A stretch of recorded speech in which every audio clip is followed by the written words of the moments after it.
the later the consciousness, the more one can actually capture also in language. And at the same time, that's the biggest hindrance, because we're so deeply conditioned to use language to describe reality. And of course, reality is something else. We can't describe it. You can never describe your experience. Just right now, I'm seeing that beautiful tree behind you. I see you. I mean, there's a whole bunch of experience. I have somebody rustle in the background. The moment you cannot describe ever. That's my opinion, because I'm a linguist. Maybe others have other ideas. You can feel it, you can sense it. And because today is 11 o'clock, I actually want to tell a story. Please do. 20 years ago, I happened to be on my way from London to Bath to meet Peter Reason. And we were just trundling along the highway. I'm not familiar with the area. And suddenly I see Stonehenge on the right of myself. And I told the person who was driving, absolutely, I don't care about appointments. Let's stop. I want to see this. So we stopped and we walked towards the stones.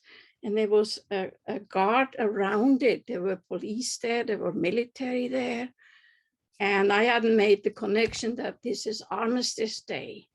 So each year they have a celebration there. It was horrid weather with ice cold rain coming straight parallel rather than from the top. There was a band there, and we had little thingies to sing the songs that they were singing. But there was also allowed a circle of people, just one, directly at the stones, with the backs to the stones. And it was one of the most transcendent experiences I've ever had. The stones became pillars of light.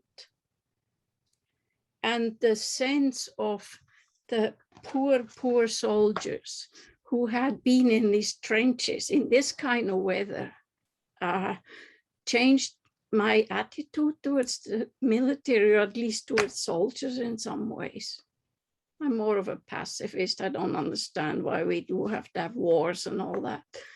But at that moment, I felt just touched for all those who sacrificed in that way, in that kind of condition. It was an unearthly experience, and purely on intuition. I had no plans. I didn't even know it was there. That was the funny thing. I was surprised to see it in the first place. Yeah. So rational and research on all of that. Then there's this other side where sometimes things are being gifted to you, or experiences come you have no control over. They just come. They just happen. And I think that's important to remember. I really love that you're sharing this, because, a lot of this kind of research and this kind of work, it's like very much on paper, and it's tied up to language. And then you're mentioning, reality, and how reality, it's separate. And I just had on my last podcast, I had Professor Chris Neubauer, and he works with left and right brain differences. Mm-hmm. And, we were just talking about how the left brain is like responsible for language and for the ego structure.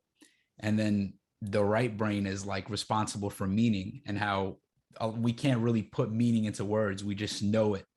And it's such a like fundamental and important part of life. So it's just interesting to see this kind of dynamic and how it plays out, and how in different people. Yes. I would say probably there has to be some alertness to these kinds of other influences. If you just ignore them, if you're really in the Western mind, you know, anything that could be slightly spiritual or not explained, that just doesn't exist. We just don't look at it. If you have that attitude, you won't have experiences, or you dismiss them. And the other issue is, of course, so many people do have such peak moments or unusual experiences. And they tend to be, that is based on research, they tend then to talk about it from the level of maturity that they have already gained, and naturally filter out, reduce what is not there for them to yet contemplate.